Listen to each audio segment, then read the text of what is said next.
Já, komið sæl og velkomin að Rauðaborðinu. Ég heiti María Lilja og þið eruð hér með mér í Radio Gaza. Nú komin svolítið tími síðan síðast en aldeilis margt sem að hefur gerst. Hjá mér eru Magnea Marinósdóttir og Sema Erla. Verið velkomnar. Takk fyrir. Þið eruð búin að vera að fylgjast svolítið með hérna síðustu daga. Það var nú bara, það voru fréttir í gærkvöldi af Trump sem að svona hótaði, fór mikinn og hótaði bæði Palestínu fólki og svo Hamas eða andspyrnunni að nú ætlaði hann aldrei að láta þau finna fyrir því ef að þau myndi ekki skila gíslum. Það er búið að skella öll í lás aftur við landamærin og það er bara virkilega erfiðar aðstæður inn á Gaza núna. Eru þið í ykkur sambandi við fólk eða hafa fylgst með svona framöndunni? Jú, nú, út að ég bjó þarna, tæplega 4 ár í Palestínu, þá einhvern veginn auðvitað kynntist maður fólki og er einmitt í sambandi við konur sem voru þá að veita hvernig þetta samtökum sem að þessi sænsku samtök sem ég var að vinna fyrir. Og auðvitað, þið þykir vændum að heyra í manni og þau eins og líka bara Ísland, félagi Ísland-Palestína er að einmitt hefur verið að leta neyðaraðstoð til Gaza rétt fyrir áramót 4 milljónir til að kaupa tjöld fyrir fólk vegna þess að það er alltaf búið að sprengja 55% allra bygginga og 70% fólk sem búið að missa heimili sín. Og þá náttúrulega kemur þetta ótrúlega ástand í ljós sem er líka það að það eina sem var í boði var að kaupa tjöld á markaðnum, hvernig sem þau komast inn, en þau eru ekki almennilega vasselt, en þau eru samt sem áður stór og rúmgóð og þau gátu keypt 30 tjöld fyrir 4 milljónir og sem rúmar svona 150 manns. Og auðvitað fólk ánægt með að fá húsaskjól og svona ákveðið öryggi en hvert einstakt tjald kostar svona 140 til 70.000 krónur og þetta er fyrst og fremst út af innflytjendishöftum Ísraels og þeir eru ekki að flytja inn tjöld og gáma eða hlýjan fatnað og fólk náttúrulega hefst þarna við í einhverju vosbúð og sjúkdómar að breiðast út og bara hreinlega að deyja og þeir eru ekkert að fylgja eftir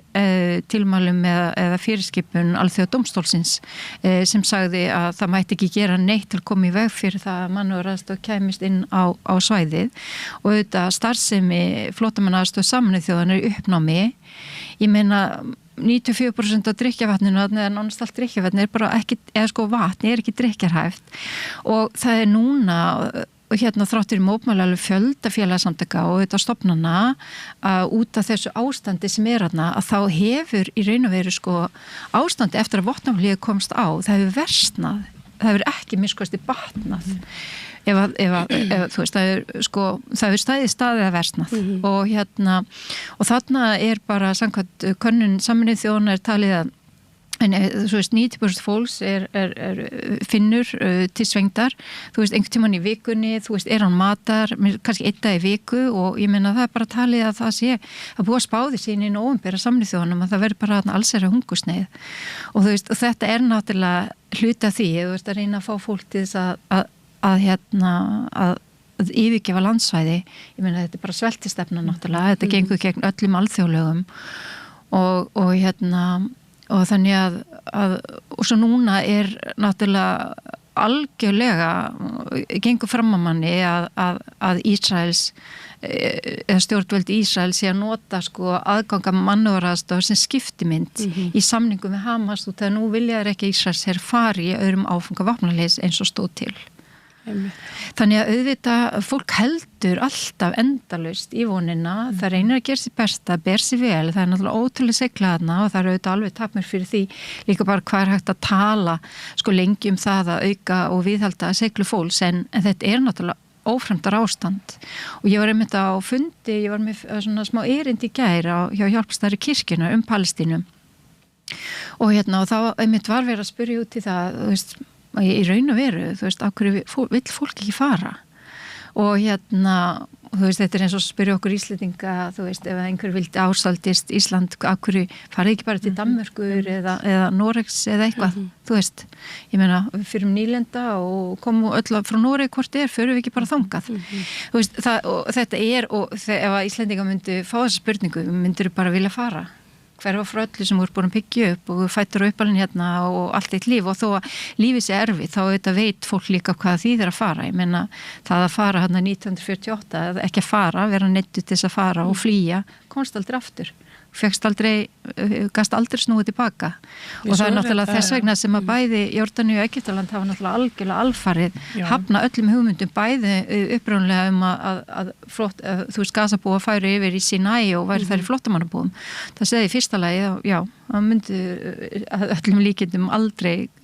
geta komist tilbaka og öðrulegi þá voru þau líka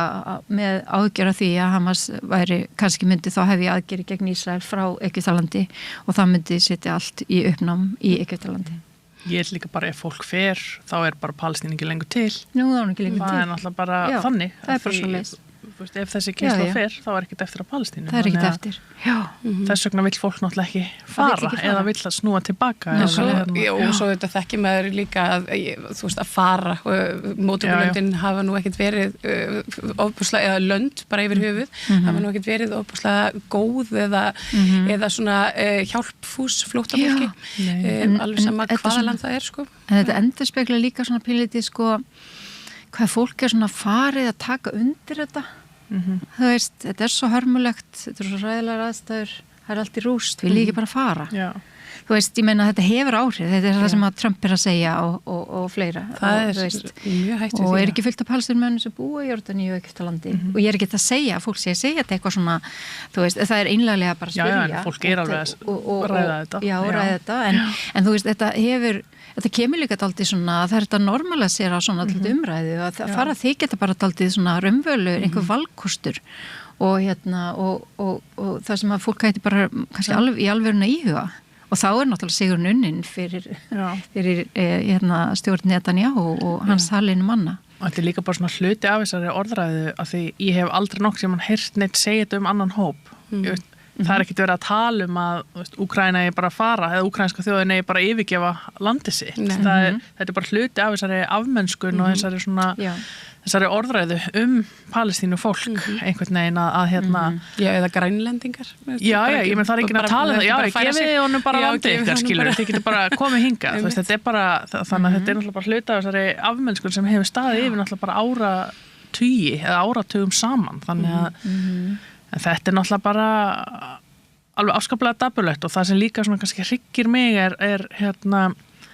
að það er engin umræða til staðar þetta hjá alþjóðasamfélaginu fyrst með lengur með að við til dæmis hvernig var að því eins og þú segir staðan hörmuleg, hún hefur verið hörmuleg lengi og það einhvern veginn að stoppa þessi átök sem hafa staðið yfir núna síðustu mánuði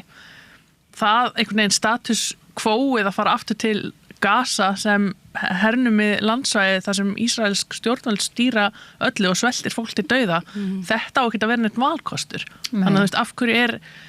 eru við hætt einhvern veginn fattið það einhvern veginn já ok það vopnahlé eða þetta svokallaða vopnahlé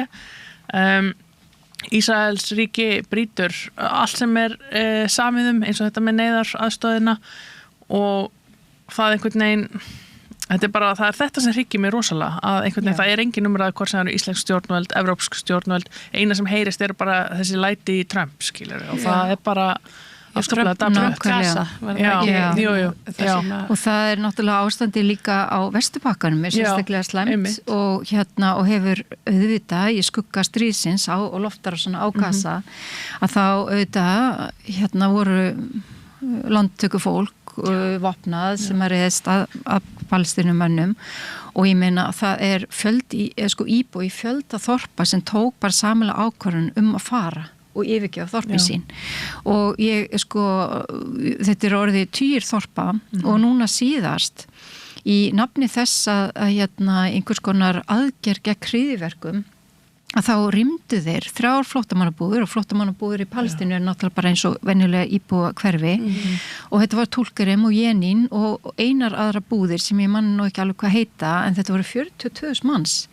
og sem að bara voru hrakin frá heimili sínum og þeir fóru inn og og rifu niður húsin og þetta er náttúrulega rosalegt og líka eins og á Gaza það sem að náttúrulega stigmögnu sem hefur alveg verið frá því þessi stríð byrjuði ég var að taka það saman daginn að frá því að Gaza fór í herkví og þangað til 7. október að þá voru 16 ára sem búin að vera svona fram og tilbaka og þar af 4 alvarlega 2008 og 9, 2012, 14 og núna 2023 og og það er svo mikið stigmögnun í eyðileggingunni og hvernig skopmörkin verða alltaf, þú veist, þeir skjóta alltaf meira og meira á sko innviði, borgarlega innviði þú veist, hreinsibúnað fyrir vatnið og bara íbúðarhús, fjölbýlishús það sem einn Hamasliði býr og þá er allt húsið sprengt upp og þvílíkt og ekki nóg með það, fóru auðvitað inn með landhernaði núna, inn á Gaza sem ekki gert áður og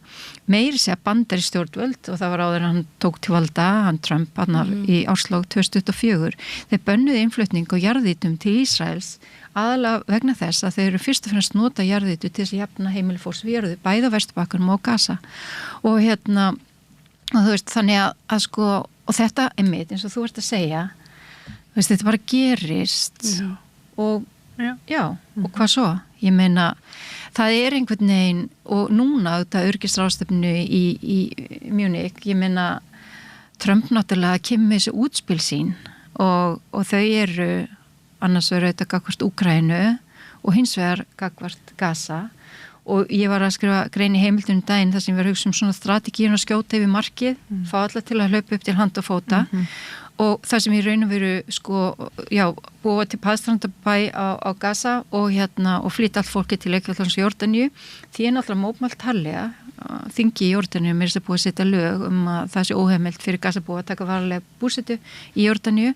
og svo hlaupaðu þetta Arabríkin til en þau eru líka komið með samningaborðin þetta er búið íta við þeim út af því að valkostirnir eru orðnir svo slæmir að þetta, þú veist, þau eru komið móttilögu við til Trumps og þá hugsa maður, er þetta skipulagt, er þetta bara leikflétta ég segi þetta, þá loksins koma þeir með tillögu á móti og líka það að bæði náttúrulega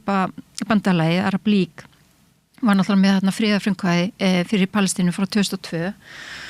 og þau hefur náttúrulega hafa alltaf verið svona involverið í málumni Palestínu og í raun og veru þegar og það var friðarfrumkvæði gekk allt út af það að það væri aldrei normaliseru sko, stjórnmálsamskipti við Ísrael af hálfu Araparíkja nema að fullveldi Palestínu væri tryggt og sjálfstæði og þvílíkt en svo gerist það með Abrahamssamningunum sem eru undirskrifaðir áður en að Hamas gera árisana sína að 4 Araparíki skrifa undir þessa samninga án þess að Palestínusteilan það sé eitthvað skilir og hún verði leyst og heldur eru jaðarsett og þrátt fyrir háar mótmál bæði heimastjórnarinn og Hamas að þá er undir þetta samningar og samningu við Sádi-Arabíu er í farvatninu þeirra ársinni gerð og þannig að núna eru þeir minnskosti Araparíkin svona komin þarna að borðinu þú veist Sádi-Arabíu saman arabísku fyrstadæmin, Jórdaníu, Egyptaland komin með tillögur og í raun og veru í fyrsta skipti búin að beita Hamas það miklu þrýstingi hann er búið að sprengja allt í tætlur en þeir eru búin að í raun og veru fá Hamas til þess að fallast á það að fara frá völdum og þrátt fyrir það þá hefur sko Netanyahu sagt að það komi heldur ekki til greina heimastjórnin taki við völdum á Gaza það þeir séu nánast sko þeir séu slæmi líka og hann er að tala það þeir íti undir með áróður undir róttækni meðal ungra Palestínu ungmenna hann er bara vill ekki að Palestínu fólk komi að nákvæmlega, það finnur alltaf eitthvað til sem er náttúrulega svo galið út af fyrir sig að því af hverju ætti einhver annar stjórna í Palestínu heldur Palestínu fólk nákvæmlega, þannig að þú veist það er ekki nóg að Hamas færi frá, heldur ekki heimastjórnina og heyrðu, og svo líka það verið að borga bætur til fjölskyldna þeirra sem að fara í fangis eða eru drefnir og það sé verið að písla væða palestínsku þjóðun og svona og Mahmoud Abbas actually setti lög að þeir myndu hætta að greiða þessa bætur til þess að sem svar við þessu og en allt kemur fyrir ekki. Já. Þannig að þú veist, ef það ekki palestinska heimastjórnin, hver þá? Já. Og og ég meina, ef það ekki palestinmenn, hver þá? Þú veist, heimastjórnin náttúrulega fulltrúi palestinmanna. Þannig að sko þetta náttúrulega, eins og segi, þetta bara stefna sem gengur út á landtöku og yfirráð, yfir landsvæði og að fæla fólki burti og það orðið svo, maður talar oft svona þegar maður talar þetta, þú veist, maður segir frá sögun og stöðun og framtíðar horfum og þetta kannski flókin saga en svo hún einföld líka, sama hátt. Akkurat. Þú veist, það eru alls konar atburðir sem hafa átt sér stað einhvern veginn í gegnum tíðina sem getur einhvern veginn verið kannski mitt flókið að rýna í og skilja allt þetta en í grunninn þetta ekkert flókið. Nei. Þannig að það svona, við megum ekki einhvern veginn mikla það fyrir okkur og auðvitað erum við ekki sérfræðingar í, þú veist, sögu Palestínu eða hvað hefur gengið að ná eða annað slíkt en við sjáum sem betur fyrir mörg óréttlætið í þessu öllu saman og það einhvern veginn kjarnin í þessu og að einmitt eins og talar sko, hver á að stýra Palestínu, auðvitað Palestínu fólk að gera það og hvort sem það heimastjórn einhver annar, það auðvitað bara alls konar hugmyndir það en einhvern veginn að það sé verið að ræða eitthvað annað heldur en það í rauninni bara svolítið út í hött og það sem, og mér slíka þetta sem hún nefnir sko með þetta leikþátt eða leikrit sem þetta náttúrulega, þú veist það er alltaf að koma einhverja svona ég meina eins og bara í gær, hvað var Trump að segja? Nú, bara, ef þið farið ekki þá bara öll drepin eða eitthvað álega skilur. Ef þið vitið ef þið eru að fela gísla á heimilum ykkar og þú veist, þrátt fyrir að vera ekki Hamas, þá eru þið jafnsig og þetta var seint í gærkvöldi, það ekki? Sem þetta gerist. Hafið séð einhver viðbrögð frá þjóðarleiðtogum við þessum ummælum? Nei, ég var einmitt að kíkja eftir því hvort það hefði eitthvað komið það eina sem hefði komið frá Hamas. Og svo líka þessa gervigreinda myndir sem hafa verið framleitaðar og ég meina að koma frá hans eigin samfélagsmiðli þú veist, þetta er svo mikið óvirðing við palestínumenn og við fólkið sem búið að vera að sprengja allt í tætlur þarna sko, hann á Solbekk með Netanyahu að drekja sóladrykk eftir einu í þessu myndbandi og peningaseðlar að hrynja niður úr loftinu. Það voru svona einhvers konar svona non-binary týpur á bikini með skegg í þessu vídeói sem að ég hugsaði vá, þetta er alveg svona, þetta er svona ultra þú veist, það er eitthvað þarna baki ég meina, hann er náttúrulega búinn að banna transfólk í Bandaríkjunum og þarna er hann er að búa til eitthvað svona útópíu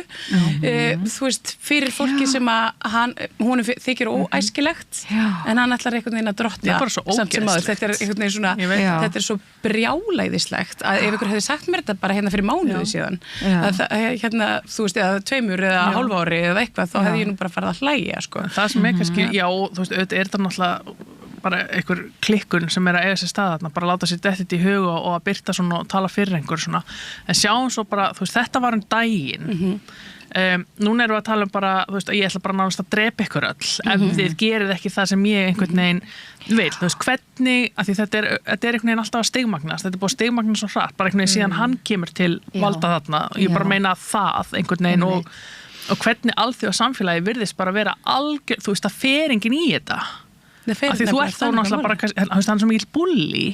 að ef einhver svarar, ég meina ég sá nú bara rétt á hann ég kom hérna, ég sá ekki hvar en þá hann var að senda einhvern sendiherra heim sem var eitthvað að grínast á kostnað Trump ég náði ekki að klikka á fréttina, þetta var á vísi þetta er þetta taktíkin þú ert bara með það móti sko. En hvernig getur bara fórseti Bandaríkjanna setja heima hjá sér sett út einhverja yfirlýsingum það að ef þið gerir ekki að sem ég segi þá ætla ég að drepa ykkur öll Það ætla að drepa heila þjóð og það er, ég ætla bara að klára verkið sem búið í gangi hérna áratunum saman og það segir enginn neitt, þetta er bara og bandalagsþjóðunar NATO og enginn og sko, hvernig finnst ykkur nýjir ráðherrar hérna á Íslandi hafi staðið sér, nú voru Kristrún Frostadóttir og Þorgerður Katrín fengu hvað forsætisráðherra hann ekki forsætisráðherra Jú, það voru á fundi erlendis og hittu palestínsk stjórnvöld. Ég man ekki hvað hann heitir. En það var náttúrulega, sko, fyrir mörg voru þetta einhver tímamót að þær hafi forsætis- og utanríkisráðherra hitt þessi stjórnvöld og í kjölfari birt einhverja mynd af sér á samfélagsmiðlum og tala að Ísland styðji fullveldi eða frelsi Palestínu sem Ísland hefur náttúrulega formulega gert mjög lengi. Það var ekkert nýtt í þessu Íslensk stjórnvöld hafa ekki beitt sér, hvorki síðustu né núverandi, einhvern veginn í þessu máli og það einmitt sem ég nefni svona, þau eru alveg jafn samsek og önnur í því að það engin að bregðast við því sem að eiga sér stað núna og það í raun engin uppbygging til dæmis farin af stað á Gaza, það eins og segir kostnaðurinn við það bara að fá tjöldarnin. Nú var að byrtast mikið myndefni út á Ramadan, afskaplega fallið svona ljós og greinilega búið til einhverja vega lengja því það var líka náttúrulega bara allir vegir voru skemmtir. Hvers konar ræktunarland, ég meina til viðbóta við spítalana, húsin og allt, eyðileggingin náttúrulega algjör og maður sá bara eitthvað það og þannig búið að búa til kannski mögulega einhver tímabundin veg, fólk situr þarna auðvitað að það hátíð. En ef þú horfir aðeins í kringum það sem að gerast á myndunum, að þú sér bara hvað, eyðileggingin algjör og þarna fjöldi fólk sem býr við þetta daginn út og daginn inn við þessar stanslausu hótanir, einhvern veginn ofan í það, meðan það að velta fyrir sig hvort að fá að borða í dag, skiljiði. Þannig að þetta svo óásættanlegt og maður verður svo reiður og það ég meina það eins og til dæmis fyrir íslensk stjórnvöld og þessar ráðherra konur hafa svo sem staðið í lappirnar með ýmislegt kannski í utanríkispólitíkinni þennan stuttatíma sem þær hafa verið en mér finnst bara ekkert nýtt mér finnst vanta að stíga betur inn í og hreinlega ef við virkilega eins og þær segja að Ísland styður fullveldi og frelsi Palestínu hvað ætlið þið að gera til þess að það verði að raunveruleika? Einhverjar svona yfirlýsingar skipta bara ekki neinu máli lengur. En hvað, það segja að það styðja fullveldi og frelsi Palestínu og vilja stuðla að friði með tveggjaríkjalausn.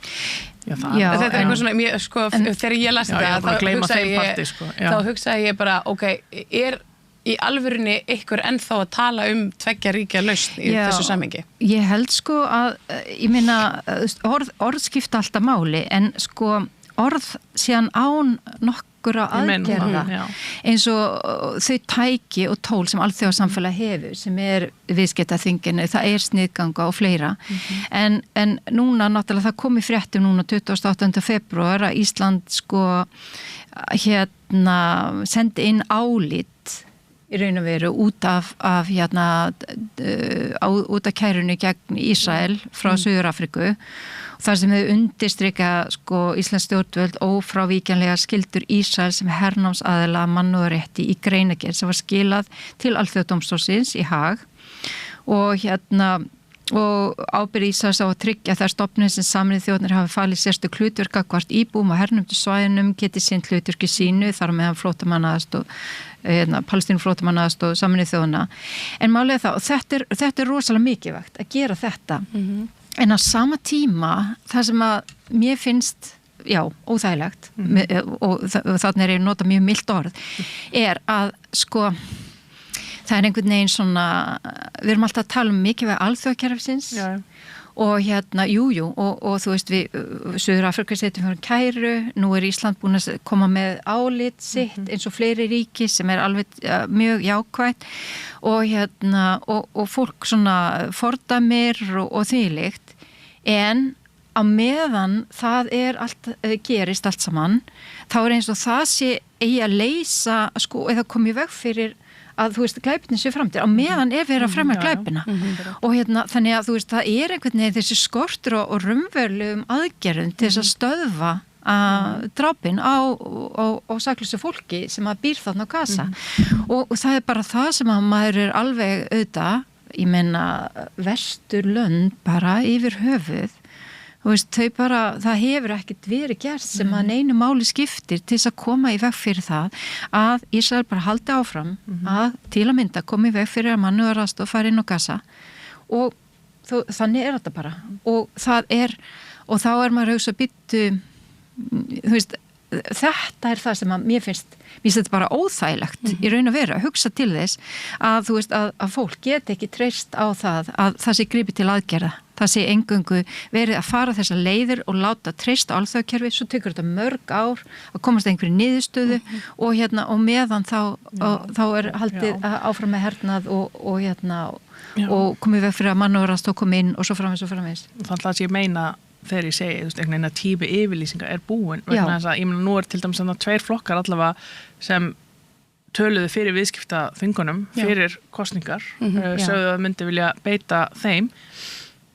Hvað að stoppa ykkur núna? Þið veitir, þú veist, þannig að þetta líka svona kannski að fylgja náttúrulega eftir, það svo þægilegt að hafa einhverja afstöðu fyrir kosningar en þegar þú síðan komin til valda að fara ekki í þessar aðgerðir sem þú allavega þóttist tala fyrir einhvern veginn á þeim tíma og ég meina það hefur verið talað það, einhvern tíma talaði Kristrún að hún vildi einhvern veginn fá Norðurlöndin saman í samtal það, gott og vel, en þú veist, það eru örugglega 6 mánuði síðan eða eitthvað og hverjum degi fólk að deyja, við vitum alveg, við erum búin að sjá núna síðustu mánuði, síðan í október 2023 að alþjóðakerfið ekki að virka eins og við viljum að sé að virka, annars væri náttúrulega löngu búið að stoppa ísraelsk stjórnvöld af. Það ekki búið að gera það, þannig að af hverju erum við þá ekki, það tilfullt af verkfærum, það hægt að slíta stjórnmálasambandi, það hægt að setja viðskiptaþvinganir á, það hægt að beita þrýstingi sem hefur áhrif þannig að kannski komist einhver hreyfing á, en það hefur náttúrulega bara ekki verið neinn hreyfing, þetta ekki búið að skila neinu fyrir palestínsku þjóðina. Þau eru ennþá bara að deyja og ég meina það, heimitt, þannig að af hverju getum við ekki einu sinni bara kannski tekið af skarið og bara herðu, nú skulum við bara gera eitthvað, kallaði það Norðurlöndin og vilt hafa þau með í þessu og bara herðu, ok, gerum eitthvað, af því við sjáum þetta vera að gerast í mörgum málum, að það hægt að grípa til að gera. Við höfum séð það þegar réttu aðstæðunar eiga við. Það nefnilega það sem ég ætlaði að koma inn og það sá allir blaðamannafundin þar sem Zelenski og Trump voru og J.D. Vance og Zelenski fóru í einhverja rimmu sem endaði svo með að Zelenski var vísað eiginlega út úr húsi og það má finnast hvað sem það en það sem að mér þykir áhugavert í þessu samhengi eru viðbröðin annars vegar við orðaskiptum Trump og J.D. Vance við Zelenski sem þó sannarlega var inn í Hvíta húsinu einmitt. Og svo bara þessi gervigreitar myndbönd, yfirlýsingar Trump og í garð saklausara borgara annars vegar og svo Hamas samtakarnar spurningur hreyfingarinnar og svo pólitík sem bara fólk sem bara fólk, þetta allt fólk og það nefnilega það sem gleymist líka akkurat að þú segir það í öllu þessu samtali að þetta eru þetta allt fólk og ég meina sama hvað okkur kann að þykja einhverja mannesku sama þó hún sé glæpamaður, stríðsglæpamaður hvað sem þá verðum við samt átt okkur á því að þannig manneskja baki en já, það eru þessi viðbrögð að ráðherrar þeir einhvern veginn svona þustu fram á Twitter ritvöllin sem náttúrulega líka svona komist ég sá að Þorgeir og Katrín lendi í netárás meðal annars vegna þess hún sem út af yfirlýsingu Trump væri dóni og Ísland stæði með Úkraínu. Hvar eru þessi viðbrögð? Þarna voru allir leiðtogar bara vestrænna ríkja mættir. Ég held að bæði forsætisráðherra og utanríkisráðherra á Íslands hafi tjáð sig þetta. Forsætisráðherra Bretlands, ég meina bara fullt af fólki og einmitt, ok, gott og vel, flott að bregðast við þegar ykkur misboðið. En af hverju eru ekki allir þessi sömu þjóðarleiðtogar heims núna búin að bregðast við því sem Trump var að segja í gær? Nei og líka veistu það mjög alvarlegt að utanríkisráðherra Ísraels var á fundinum öryggisráðstefnunni og í viðtali þar við eina blaðakonu þá segir hann, já, það sem þið kallir Palestínu ríki Ísraels, land Ísraels og til að mynda á svona viðburði og þegar ráðamaður ríkis segir eitthvað svona sem gengur algjörlega gegn því sem að alþjóðsamfélagi búið að samþykja þarna verði ríki Palestínu og ríki Ísraels lifi hlið, það nú bara þannig þetta ákvörðun alþjóðsamfélagsins og að þá skuli ekki koma bara einhver yfirlýsing frá fundunum þess efnis að þar sem að þessu mótmælt út af þannig fullt af ríkjum sem ekkert að viðkenna þetta sjónarmið og það akkurat þetta náttúrulega alltaf búin að vera þessi tvískinningur og líka það auðvitað ekki alveg jöfnusaman að líka að þú veist, ok, Rússland og Úkraína 2 ríki og Rússland ræðst inn Úkraínu, en þarna eru 2 aðlar og þú veist, og náttúrulega Ísrael 3. stærsta herríki heimi með stuðningi Bandaríkjanna og svo þessi smá þjóð sem Palestínumenn eru með menn undir vopnum sem að er að ráðast á Ísrael en svo fá þeir og þá eru allir að leggja áherslu á rétt Ísraels til þess að grípa til varna en á sama tíma þá enginn að hvetja Ísrael til þess fyrir en eða fór að líða á eða bara yfir höfuð að hvetja Ísrael segi já, ekki sprengja allt upp bara núna skulle ég reyna bara að semja og bara þannig að þetta hætti heldur bara sprengja tilbaka og svo í algjöru þú veist algjörlega ekki til hlutalli við auðvitað var þetta hræðileg og hörmulega árás finnst mér þú veist sem var gerð á Ísrael og ég meina svona stríð eru það bara yfir höfuð en það er þetta einmitt eins og þú segir það er bara alltaf sorglegt þegar fólk tapar lífinu nákvæmlega en þetta einhvern veginn allir að segja að alveg svo Úkraína hefur rétt til að vera sjálfan sig það hafði Ísrael rétt til að vera sjálfan sig en þú veist þeir eru að ráðast gegn vopnlausri þjóð einhverju sem þau voru með fangelsaða sem voru með fangelsaði 18 ár og sprengja allt í tætlur spítala, moskur kirkjur hreinsikerfi fyrir vatn rafmagnsviðmiði, íbúðarhúsnæði skóla og og hvað? Myrða náttúrulega bara og þau eru ennþá og það er einmitt ennþá verið að tala að Ísrael sé að verja sig og ég veit að Guðrún Margrét átti að vera með okkur og hún var einmitt að pósta Guðrún Margrét Guðmundsdóttir mannfræðingur og einmitt að pósta viðtali við Omar El Akkad sem er ekiskur og kanadískur ríkisborgari, blaðamaður og rithöfundur sem var að skrifa bók sem heitir One Day Everyone Will Have Always Been Against This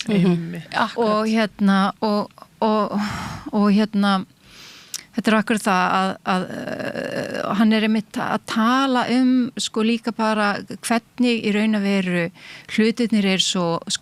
látni viðgangast í samtímanum og svo einhvern veginn eftir á skýringar þeirra sem að höfðu þá vald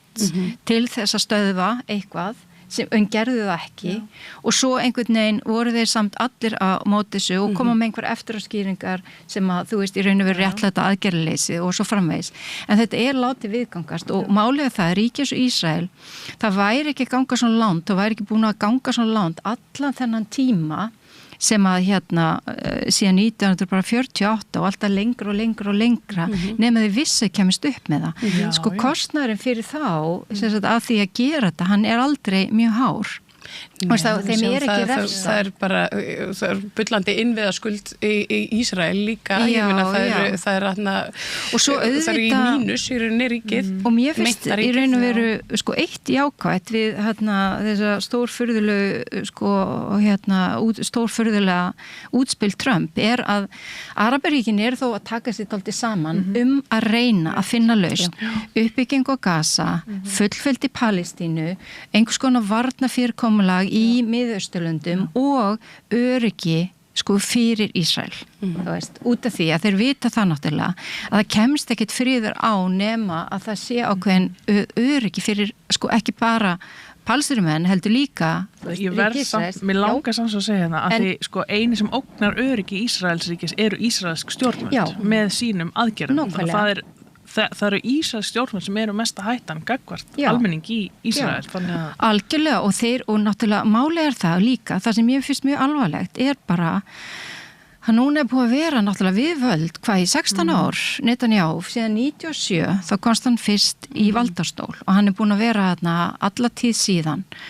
og þetta er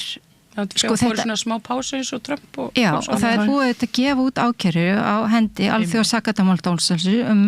stríðsglæpi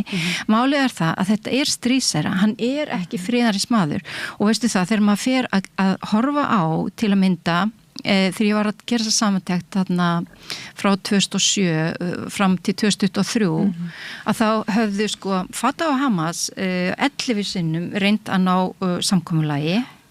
að geta unnið saman. Þessi klofningu náttúrulega slæmur fyrir palestínumenn. 6 sinnum voru þau búin að ná samkomulagi og máli að allar þessar svona árásir það er alltaf svona munstur. Þú veist, þegar að þeir að ná samkomulagi, þá byrjar Ísrael sér á því að fara að egna og augra fyrst á Vesturbakkann, svo gerist eitthvað í Austur-Jerúsalem á Mustursæðinni og þá hefur hefðbundið Hamas skoti einni flaug sem lendir hérna í Suður Ísrael, Eskalón, maður heyrði það alltaf í fréttum, aldrei næri ekki eyðileggja neitt út af fyrir en þessi árás 7. október og allt fellur sjálfs sig og svo næsta tilraun og þá þetta aftur og allt fellur sjálf sig og þetta eru kerfisbundnar tilraunir til þess að koma í veg fyrir það að þú veist stjórnvöld í Palestínu í fyrsta lagi fúnkeri. Þau funkarir ekkert í svona ástandi. Þeir eru alltaf að grafa undan öllum friðarhorfum þegar Ismail Haniyeh var drepinn í Íran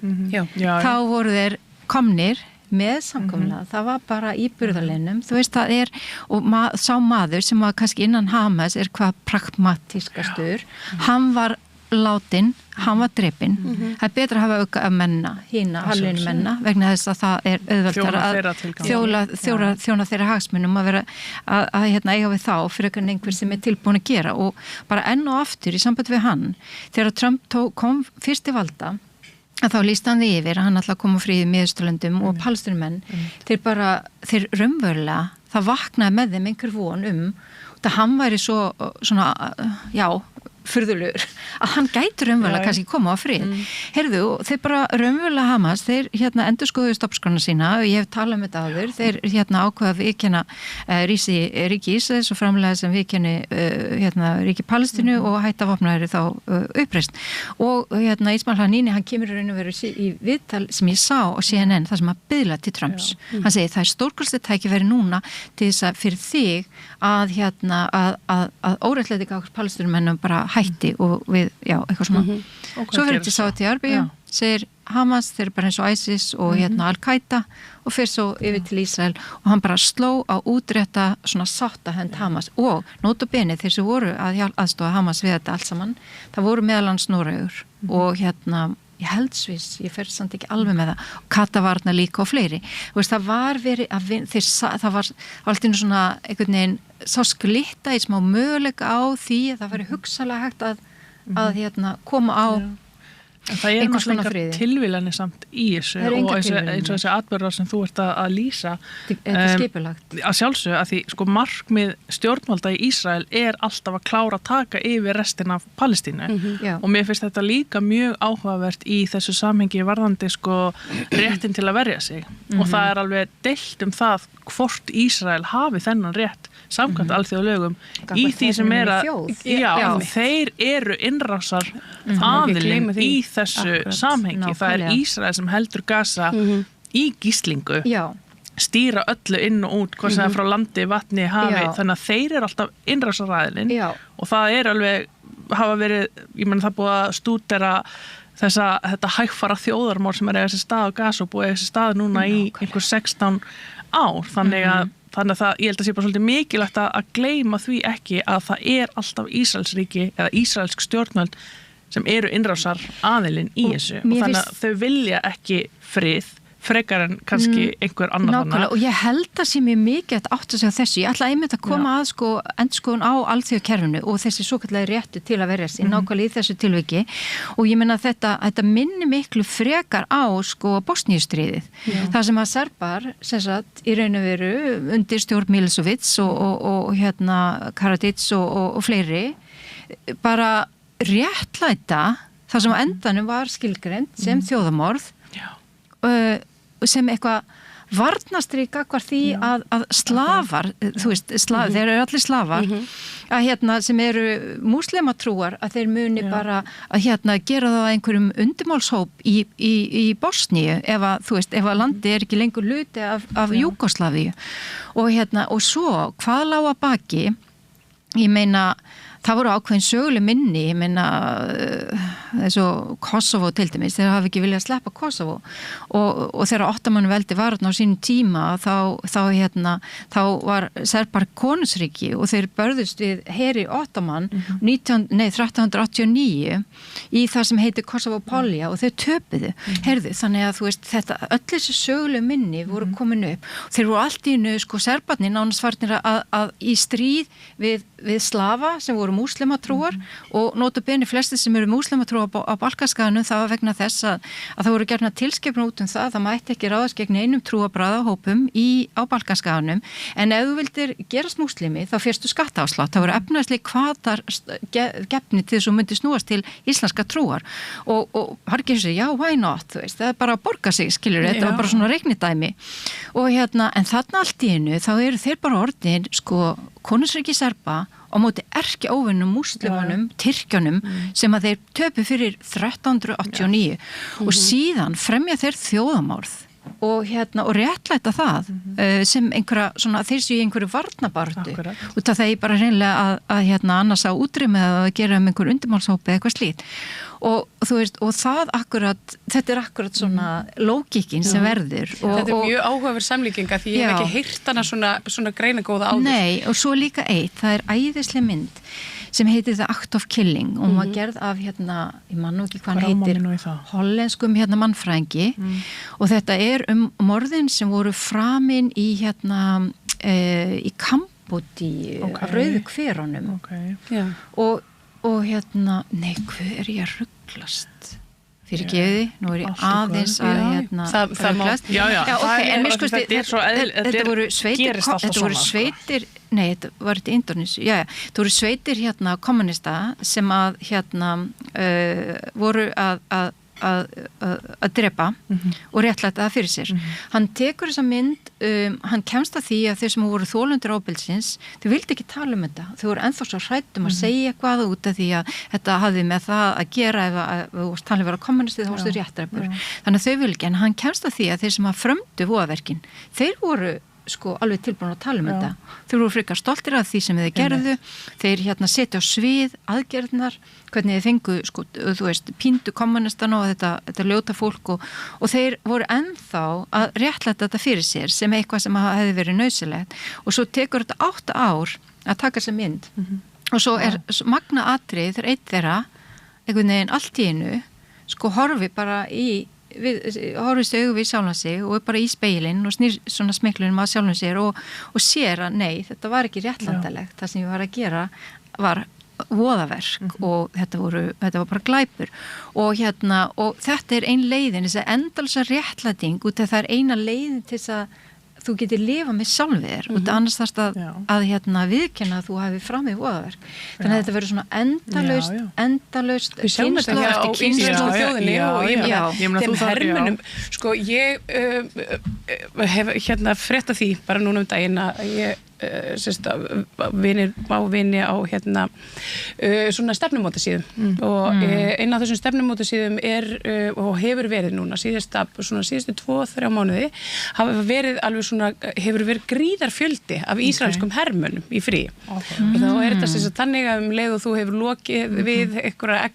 marga mánuði að þjóðarmyrða þá ertu sko sendur í frí. Og Ísland er svona eins og eitthvað svona millistopp virðist vera sko áður en þau fara svo til Bandaríkjanna. Þannig að þau fara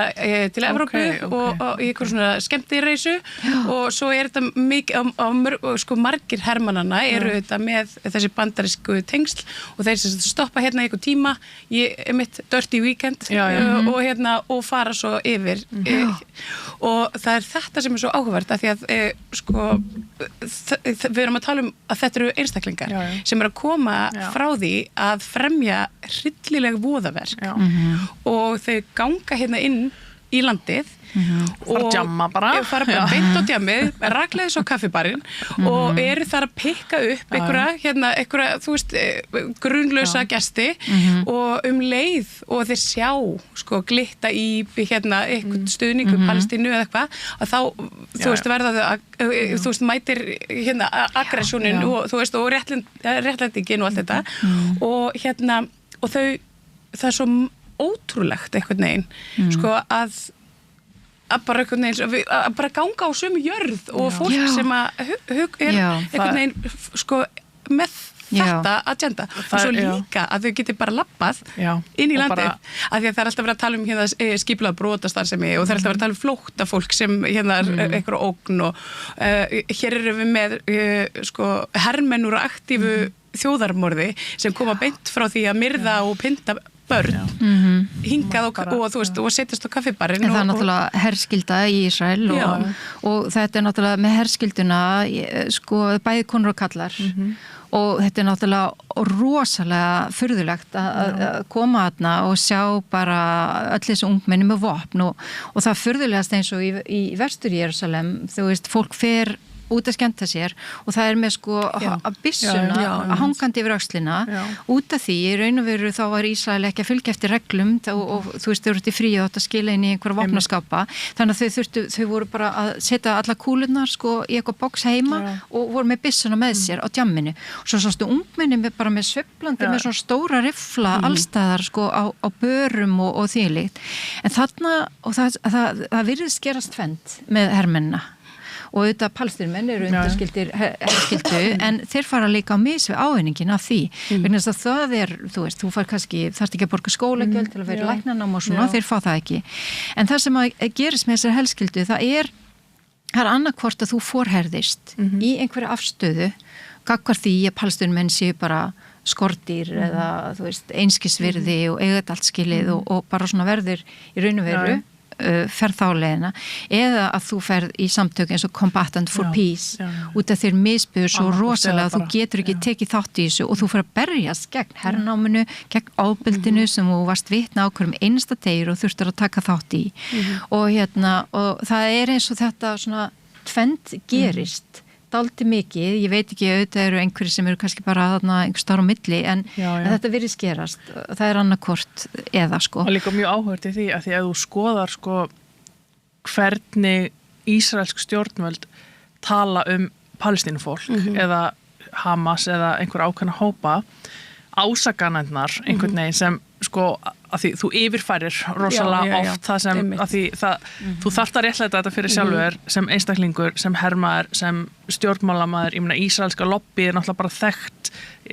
þessir áratugir sem hafa farið og fjármunir í það að afmennska palestínsku þjóðina og réttlæta það sem þau eru að gera, ég meina þú hlýtur bara að þurfa að gera það okkur einsta degi gagnvart sjálfur og öðrum, þannig að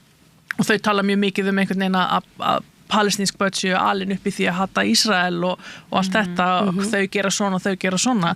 en í raunin það eiginlega þannig að uppeldið þannig í Ísrael þegar er kennt að þetta sé óvinnurinn og þú ert alin upp í gegnum það, ég meina þú fer í háskóla þar er verið að búa til vopn til að drepa palestínufólk, þú veist, þú ferð í eins og segir, herinn, maður getur ekki ímynda sér hvað er að fara fram þarna, þannig að þetta er endalaust þessi réttlæting og þú heldur því náttúrulega áfram eftir á líka eins og dæmi sem varst að taka hérna og það er það sem ég var að segja áðan með sko, þú veist, að vilja frið það er svo mikið, þetta er líka svona hvað við erum að tala um og hvernig við erum að tala um það, þú veist, hvað er friður einhvern veginn, það er ekkit endilega sama fyrir A eða B, það sem þetta snýst náttúrulega er það að þessi nýlendu væðing sem er búin að eiga sér stað þarna allan þennan tíma er ennþá í gangi og það er óklárað verk þarna fyrir ísraelsk stjórnvöld, það sem palestínska þjóðin er einhvern veginn að reyna að brjótast út úr þessum þessum múrum sem hafa verið sett einhvern veginn í kringum þau og það er bara ákveðin af nýlendu væðing sem hefur farið af stað en það einhvern veginn og við einhvern veginn horfum á þetta gerast, við erum öll með þetta í símónum okkar einhvern veginn og það er náttúrulega bara svo ákveð merkilegt fyrirbæri að ein þjóð með stuðningi annanar getur komist upp með þetta allan þennan tíma og að, veist, af hverju eru við ekki öll brjáluð, af hverju liggur ekki bara alþjóðasamfélagið á hliðinni yfir þessu, þú veist, að bara að við skulum, eins og segir, að við skulum bara, veist, þetta á að ofbjóða okkur sem manneskjur, þú veist, við erum að tala með þetta er allt fólk og þetta er alltaf hræðilegt þegar það eru átök eða, þú veist, stríð eins og innrás í Evrópu en þarna og þú veist, þessi samanburður náttúrulega líka oft bara óþarfur, þú veist, það eitt sem að gerast hér, það annað sem að gera, þú veist, það ekkert sem sameiginlegt í þessu, í rauninni, þannig að, þú veist, auðvitað á saman tíma okkur finnst eðlilegt að styðja við ríki sem verið að ráðast inn í, ég meina, ekki nákvæmlega það sem að gerast í Palestínu eða? En af hverju ekki stuðningurinn þar? Akkurat það sem þú sagðir, sko, þetta rétturinn til að verja sig eða þetta innrás? Já. Og þá auðvitað að því gefnu að þetta sé innrás, þá ættir auðvitað að styðja palestínumennina. Alveg eins og þetta stíla Úkraínumennina. Það landið þeirra sem að minnka og hverfa, það sú þjóð sem að hlutfallslega bara fækka árum saman það sem eitt samt í innrætinguna sem mjög áhugavert út að Gideon Levi blaðamaðurinn Haaretz sem að náðu nú svona Haaretz fór að ná mjög mikið eyrum fólks þegar fór að skrifa á ensku líka en hann stundu kallaður hataðasti maður Ísrael en hann hefði ekki hugmynd ástandið á Vesturbakkanum eða Gaza eða Austur-Jerúsalem fyrir en hann fór þangað sjálfur og það var náttúrulega stórhættulegt að fara þarna þarna eru skiltum að þú bara eigir ekki að fara og svo þannig að fólk hefur óbúslega takmarkaða upplýsingar og þetta rosalega skrítið og fyrirlega fyrirkomlega vegna þess að Ísrael og Palestín þetta lítið landsvæði og síðan eins og til dæmis í aðdraganda þessar loftárásar sem voru svo gerðar sumarið 2014 þá maður að vinna og fær alltaf öryggisskilabóð maður fær kannski svona 40 skilabóð hvað að gerast á Vesturbakkanum og þarna og hér og ef þú ert svo ert í Tel Aviv og maður færi sér skilabóð og fólk bara að labba og njóta sín og svona og ég var myndið að segja einu sinni við vinkonum mín og frængu að maður ætti að vera með gjörningarna bara að lesa upp skilabóðum í svona hátalakerfum leiðu og dittu inn í Tel Aviv út af því að það eins og þessi 2 algjörlega aðskildir heimar og þeir eru það raunverulega og þess vegna var Gideon Levi að segja að hann sagði bara, svo sá ég bara hlutina með mínum augum og gerði það síðan upp við sjálfa mig hvað mér þætti þetta ástand og fór svo auðvitað að skrifa það og hann býr held ég núna reyndar í Svíþjóð, ég held að hans í fluttur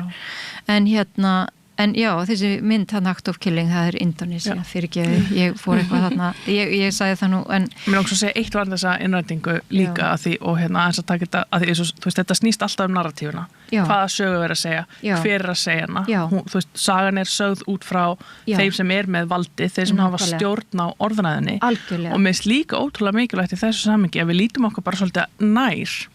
hvernig við til dæmis lærum hlutina, þú veist, hvað, ég meina ég bara til dæmis sem háskólakennari mjög meðvituð það hvaða efni ég að leggja fram, hver býr til fræðigreinarnar, þú veist, hvaða kynir fólk, hver upprunnið þeirra, hvaða sögu verið að segja, erum við alltaf að segja sömu söguna og ég meina ég man til dæmis bara þegar ég lærði í skóla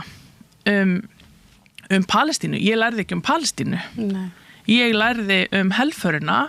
þar sem eðli málsins samkvæmt gyðingar fóru á flótta, Sameinuðu þjóðirnar, hetjurnar í sögunni, stíga inn, búa til ríki fyrir gyðinga sem eru á flótta. Já. Það fylgdi ekkert sögunni að þarna var Palestína, það þurfti að hreinsa bara landsvæði og eyðileggja heimili. Ég lærði sögun ekki svona og ég er alveg viss að hún rosalega lítið kennd í skólum bara á Íslandi og í þessum vestræna þannig að það er þessi hvíta vestræna nýlendu saga sem við erum alltaf að kenna þannig að við þurfum að vera svo meðvituð það hvað við erum að segja, hvað við erum að leggja fram, hvaða sögur við erum að segja og ég held að þetta hafi bara því miður ekkert breyst. Og Omar El-Akkad þarna sem ég var að minnast á áðan höfundur þessara bóka hann tala mjög mikið einmitt narratífurnar eða hver segir söguna og þetta myndi mig á það að þegar ég var 23 þá fór ég í skiptinám til Danmerkur, Kaupmannahöfn sem nemi í stjórnmálfræði. Fór í námskeið sem Political Language and Rhetoric og og pólitískt tungumál og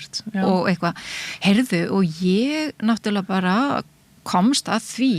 eitthvað sem ég hafði aldrei pælt í að tungumál langt frá því að vera hlutlaust og ég skrifaði hreinlega heila ritgerð eitt orð, pacification, sem þýtt í orðabók sem að koma á lög og reglu og ég skrifaði 2 sjónarhorn sjónarhorn, the pacifier, sá sem kemur á lögureglu og þeim sem verður og er viðfangið og those who are pacified og þetta voru oft nauðungarflutningar, alls konar mannréttindabrót og svo framvegis og og það hefur yfir sér svona áru friðar koma á lög og reglu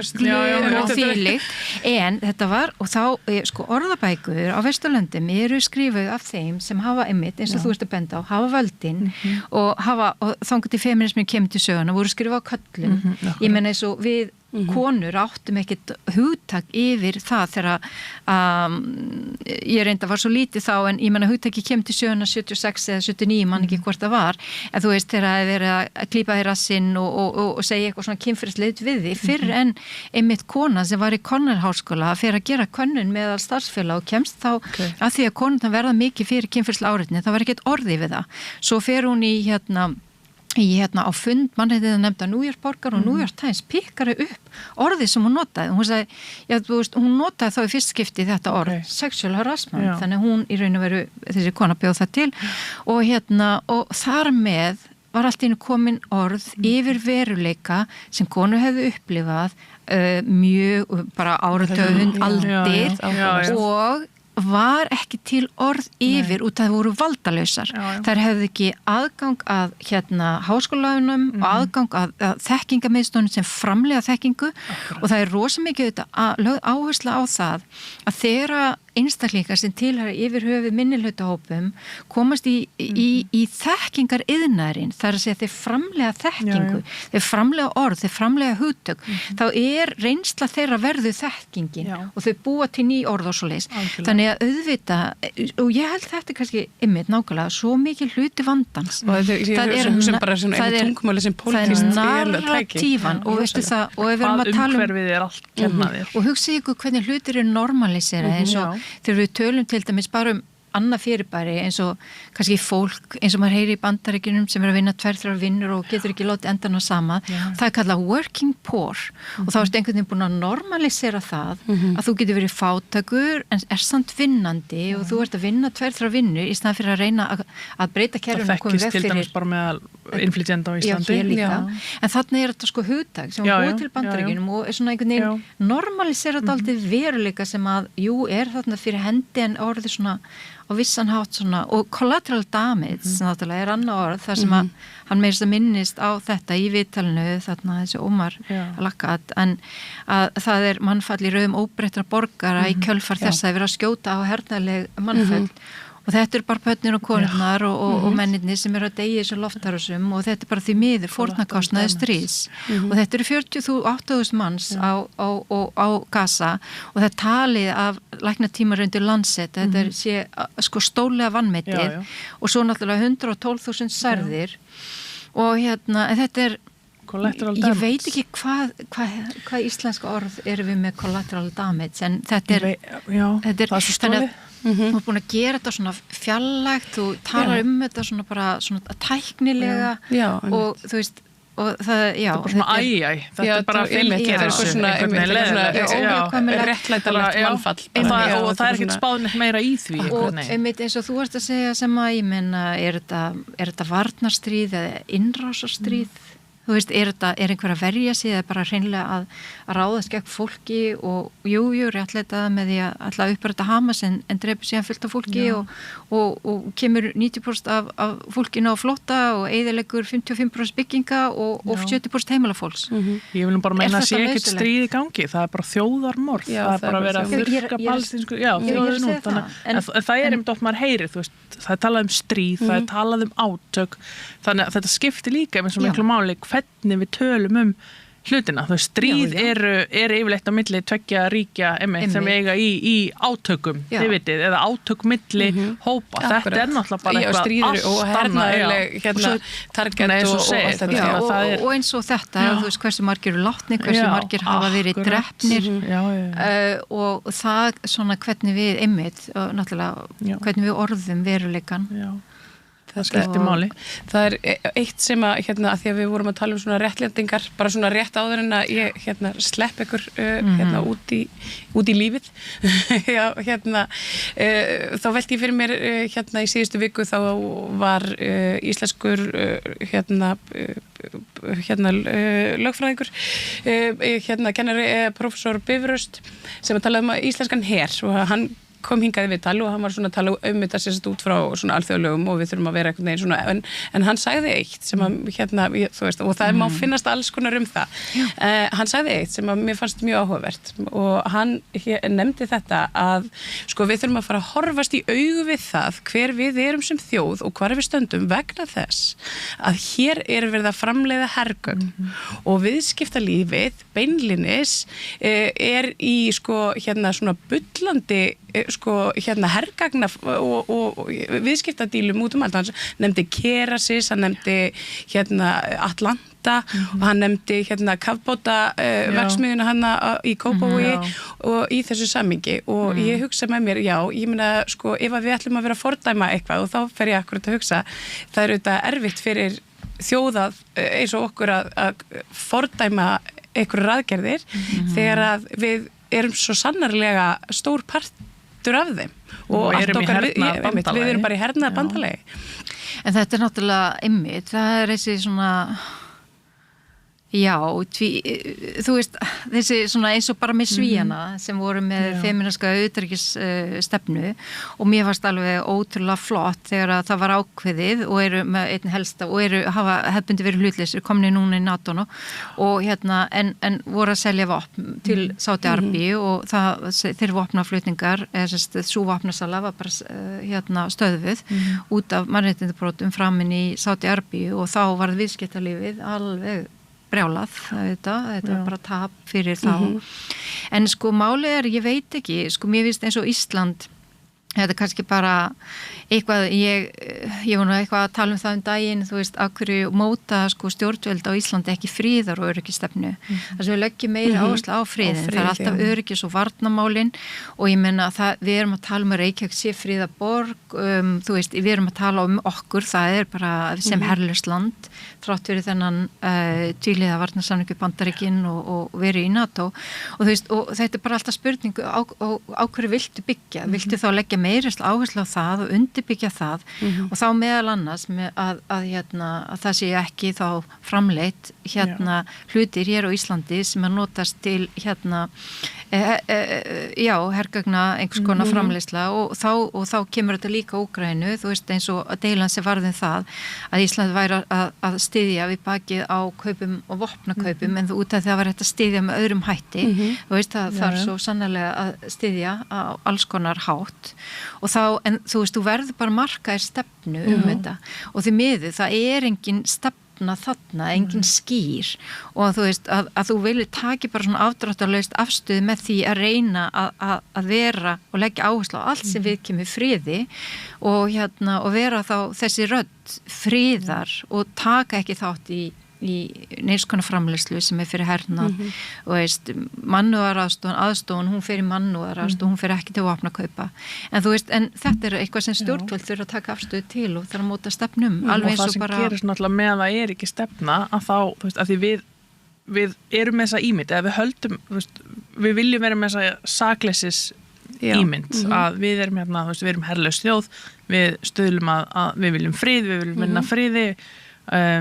á sama tíma, ég meina hvað búið að gerast hérna síðustu ár sem við kannski vissum ekkit endilega af, þetta var miklu meira gerast einhvern bak við tjöldin, bandaríski herinn og hernaðar uppbyggingina bara ótrúlega mikið búið þessi stað sem almenningur veit ekki þannig að þetta eitthvað og sama tíma löpum við hérna og höldum að við séum rosalega saklaus og fín, en við erum augljóslega bara að taka aktívan eða virkan þátt í hernaði með þessu ef þú ert að sem að skýrir þá kannski hvers vegna okkar ráðafólk gengur einhvern veginn ekki harðar fram í að tala og þetta með það ekki skýr stefna með það ekki verið að vinna einhverjum markmiðum þá náttúrulega gerir bara það sem hún vilt að baka tjöldin sem náttúrulega bara eins og þú segir þannig að auðvitað þarf náttúrulega marka einhverja stefnu og ef hún á að vera friðar stefna þá náttúrulega þýðir það engin her engar heræfingar, engin framleiðsla á vopnum og virkilega ekki þáttaka í hernaðarbandalagi. Ég bara hef aldrei skilið hvernig hún getur verið þáttakandi í hernaðarbandalagi. Og svo alltaf spurning sko útilokkar eitt annað. Ég hef hefðbundi verið í raun og veru bara samþykk veru Íslands í þessu varnarbandalagi sem að heiti NATO. NATO ekki varnarbandalagi, það hernaðarbandalagi. Það náttúrulega hernaðarbandalagi, en svo líka, og ég var að hugsa aðeins sögunum daginn, vegna þess að sko, það var náttúrulega Bandaríkin koma til sögunar inn í þessu eða NATO kemur til sögunar eftir þetta stríð í Evrópu, seinni heimsstyrjöldina, þar sem að Bandaríkin koma bandamönnum til aðstofar og síðan uppbygging í krafti Marshall-aðstofarinnar og það komið alltaf óvart þegar ég fór að skoða það voru 16 ríki sem fengu Marshall-aðstof í Evrópu til þess að byggja upp efnahaginn eftir stríð og það voru skilyrði, þú varst að vera í efnahagslegri samvinnu við önnur ríki og það má eiginlega leiða líkur að því að Evrópusambandi hafi verið byggt á þessum grunni og Ísland var eitt af þessum ríkjum sem fekk aðstofuna. Og svo núna samt þess að þróun í Evrópu að þú veist að Bandaríkin þarna búin að vera í þessu forystusæti og svo núna náttúrulega rosalega þrýstingur á það að þeir geti bara farið að sinna einhverju öðru og Evrópuríkin taki við og og mér fannst alltaf áhugavert það sem að hann var að skrifa hann daginn, hann Hilmar Þór Hilmarsson held ég hann sé í blað að það væri sko ég til dæmis persónulega hverju bara tekur Bandaríkin geta ekki bara farið í aftursætið og verið þar og Ísland getur verið með þetta tvíhliða samkomulag varnir ef eitthvað gerist en Evrópuríkin bara koma sér meira saman það hvernig þau sjá fyrir sér í raun og veru öryggis og varnar og friðar áætlun fyrir bara álfuna og þú veist, mér finnst ákveðið tækifæri með öllum þessum útspilum Trumps til að bara setjast niður og endurskoða þetta en það sem gerist panik og mér varst mjög áhugaverð þegar Frakklandsforseti stekkur til og býður Dönum hernaðaraðstoð út af Grænlandi þá hugsunin strax heyrðu, bara reiðbúnir að fara í stríð við Bandaríkin. Og ekki nóg með það, hann byrjaði nú bara að tala kjarnorku vopni í bara gæra fyrir það. Og þá var allt í einu hann að hlaupa til og reyna að taka fórustuna þá þegar verður svona ákveð tómarum eða svona umskipti og mér stóð svolítið mikið að núna ríki Evrópu og þau sem í NATO, þau setjast niður og auðvitað ræði líka við Bandaríkin og við skiptum sæti, við förum bara hér en við breytum líka dálítið því hvernig hlutirnir eru og fyrir að leggja áherslu á að móta raunverulega friðar, öryggis og varnarstefnu, við viljum verja það sem okkur þykir verðmætt en þú veist, og líka bara svona friðartopp diplomasi. Ég veit að maður kallaði, það var bara, þú varst pútinistu og það var bara vattabátismum og allt þetta, ef einhver vogaði sér að það hafi verið einhver ögrun í austurstækkun NATO en þú veist, við verðum líka að hugsa hvernig stundum við diplómasíu í þágu friðar og því að fyrirbyggja átök en ekki bara, við höfum fulla rétt á þessu og hinn og þessu og við erum hér bara til að verja og svona, þannig að þetta bara óþolandi. Ég get eiginlega ekki slepptir sem að minnast á það sem við eigum nú svo fallega sammeilegt og það að vera grunaður hryðjuverk. Hefur eitthvað heyrst, nú Solaris, fyrir þau sem ekki vita, Solaris og ég persónulega og sem Erla vorum kærðar fyrir hinnar ýmsu sækir en og eitthvað þeirra snúa að fjármögnun hryðjuverkasamtaka. Mútugreiðslum á erlendri grundu og peningaþvætti og alls konar. Akkurat. Eitthvað að frétta? Hefur eitthvað heyrst frá þínum úr þinni hlið? Það er komið ár? Það er komið ár. Það var ár síðan vorum kærðar 4. mars síðastliðin og það er náttúrulega alveg stórkostlega magnað að þetta mál sé ennþá að þvælast inn í kerfinu. Það, við náttúrulega vorum kallaðir ég strax eftir páska í fyrra í byrjun apríl í yfirherslu með réttastöðu sakbornings og það sem ég bara mætti með gögn sem sýndi bara fram á þessi kæra var náttúrulega bara uppspunni frá A til Ö og við erum búin að gera það nokkru sinni síðan. Málið var sem sagt fellt niður, því var vísað aftur til lögreglu af ríkissaksóknara og lögreglan tók það málið aftur til rannsóknar og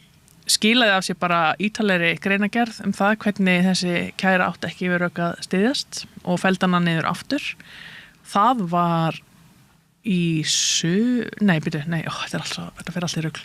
Allavega, því var áfrýjað, þannig að núna liggur málið aftur inn á borði ríkissaksóknara ári seinna. Þannig að þetta heldur okkur ennþá í gíslingu og með öllu sem því fylgir og þetta náttúrulega bara ótrúlega skýr birtingamynd þess hvernig þetta misnota vald, nota kerfin á Íslandi til þess að reyna að ná sér niður á pólitískum andstæðingum og í rauninni bara ofsækja fólk og mér finnst bara mjög mikilvægt að taka það sem dæmi, sérstaklega þegar verið að tala að veita yfirvöldum auknar heimildi til þess að fylgjast með fólki og njósnum fólk og annað slíkt að það náttúrulega byrja því að byrgja fyrir það sem leyfir fólki sem í rauninni hefur ekkert með málin að gera að ganga til lögreglunar og kæra það. Það er náttúrulega bara þessi einstaklingur sem kærir okkur hefur enga snertingu við málið, hann hefur engra hagsmuna að gæta, hann tengist þess ekki á nokkurn nátt. Þetta er bókstaflega bara ég gæti lappað til lögreglunar og lappa fram kæru á ykkur af því að mér langar það. Og það sé einhvern veginn ári seinna í kerfinu, ég meina þetta hefur þetta alls konar áhrif á fólk og þetta er náttúrulega bara óásættanlegt. Bara þannig að ég meina þetta náttúrulega sko fyrir utan náttúrulega bara þetta er nefnilega svo alvarlega. Þetta eru alvarlega ásakanir nefnilega mjög svo. Það eru það. Ég get sagt frá því að áður en að ég kom hingað á samstöðuna í svona fullu starfi við Rauðaborði þá var mér hafnað víða vinnu. Þú veist með reynslu og menntun og alls konar bara fínasta CV en fekk alla viðtal og ef ég fekk viðtal þá var þetta svona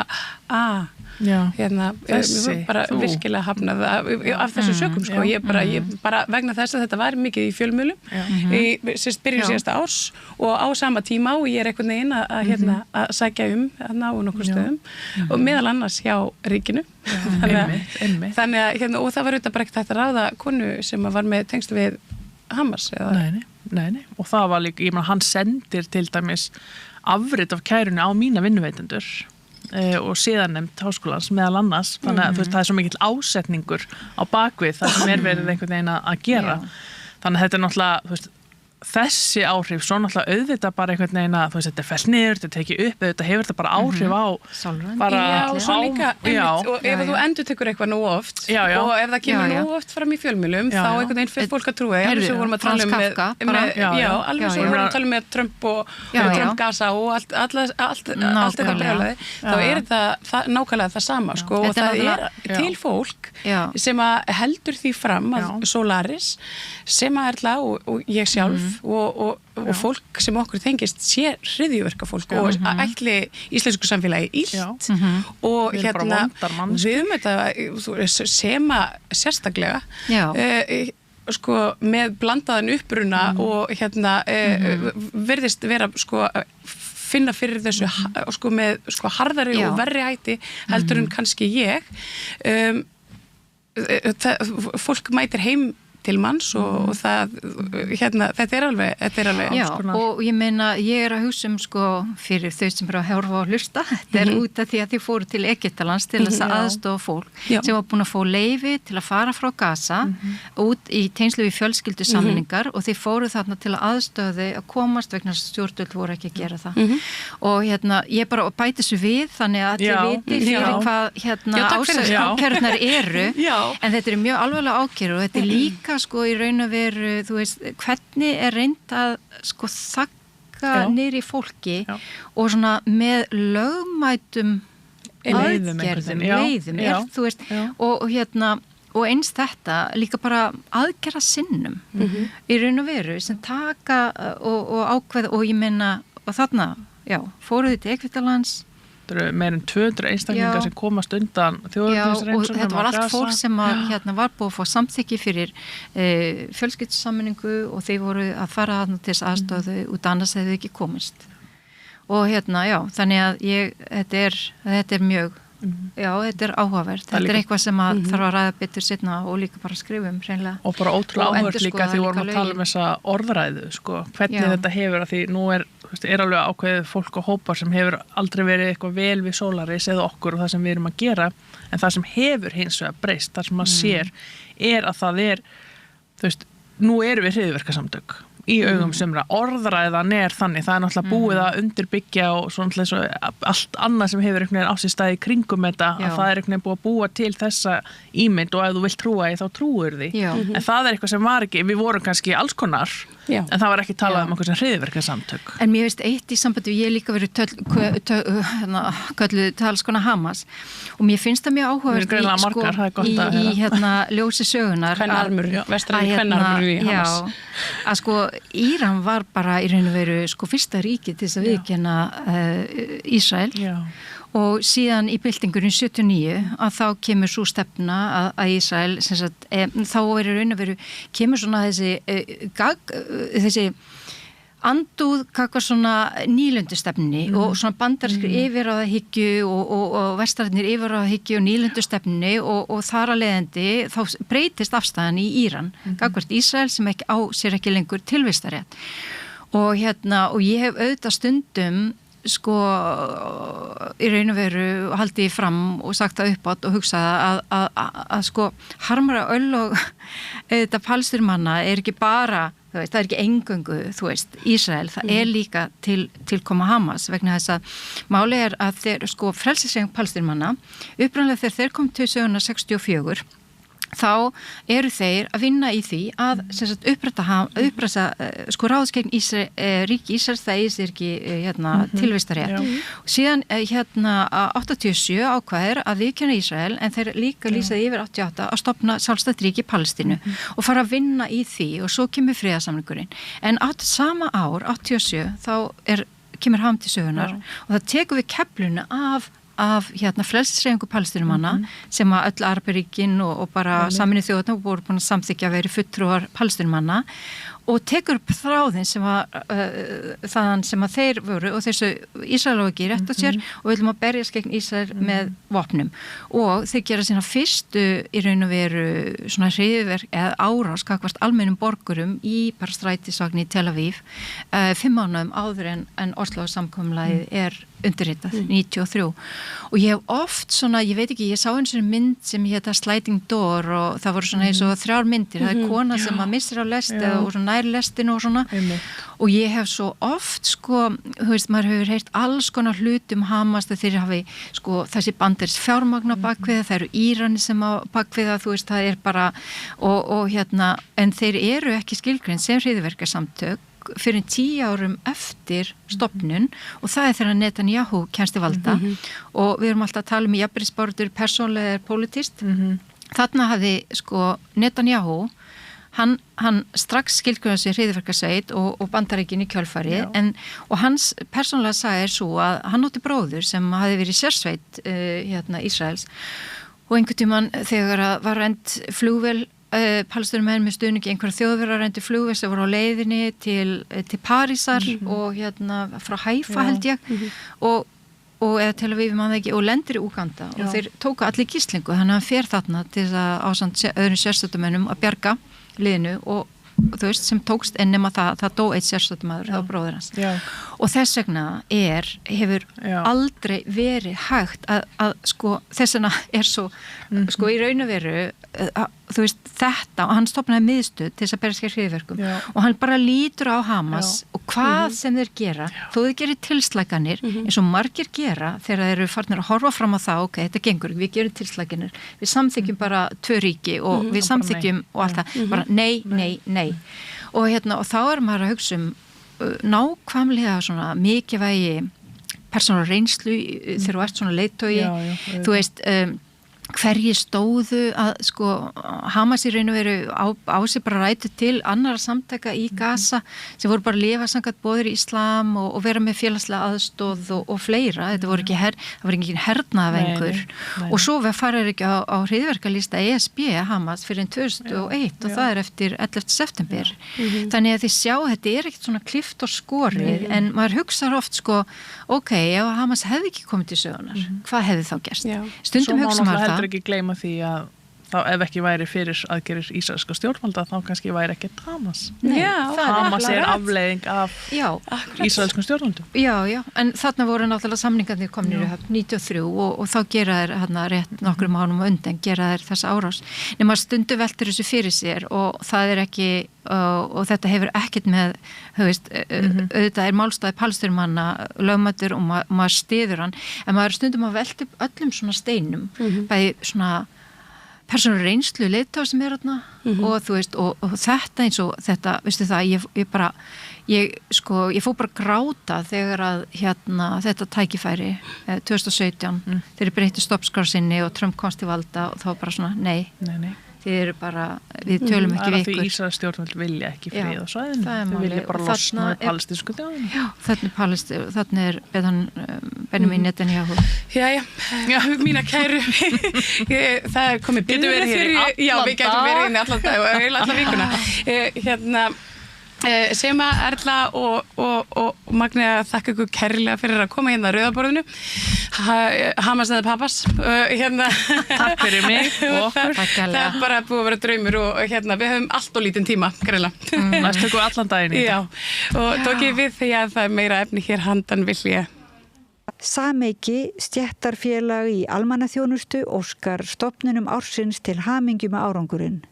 Stofnun ársins 2024 í flokki borgar- og bæjarstofnana með 25 til 49 starfsmenn, í fyrsta sæti leikskólinn Lyngheimar, í öðru sæti leikskólinn Gullborg og í þriðja sæti Rafræn miðstöð. Sameiki stéttarfélag í almannaþjónustu. Með því að ganga í leigjendasamtökin styður þú baráttu leigjenda. Leigjendasamtökin eru fyrir öll þau sem vilja vinna að réttlæti og öryggi á húsnæðismarkaði. Leigjendasamtökin.is. Ertu á leið heim úr vinnu? Stilltu á FM 89,1.